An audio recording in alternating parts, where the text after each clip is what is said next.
When these planes flew, they looked like they could last forever.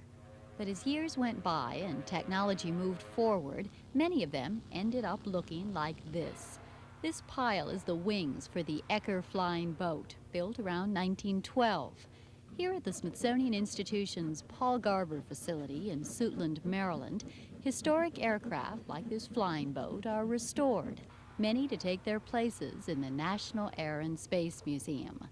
This DH-4, for example, America's first fighter plane, took Karl Hienzel and Richard Horgan 4,100 man-hours to restore, and they do it all themselves. Metal workers, woodworkers, fabric, machinists, you name it, we do it. Yeah, in the shop we can do anything.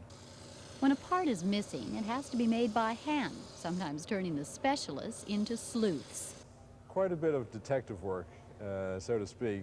Each airplane is from a different time period, so each technique of construction is different. Our job here is to go back to the original, so we have to go back to the original type of construction techniques. In this particular case, we have a Xerox copy of a newspaper photograph of the airplane, and that's it.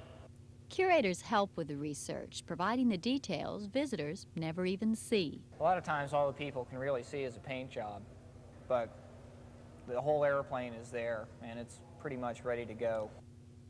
Take a great deal of pride in our work. We really, pride ourselves on doing the best possible job. But aren't these specialists, many of them pilots, ever tempted to fly these planes? They don't let us. Well, in some cases like this, we wouldn't want to. No, it's this airplane... very scary. When this airplane was brand new, it was unsafe. Now it's ridiculous. Here at the Smithsonian, I'm Ann Carroll. Blue in this whole structure.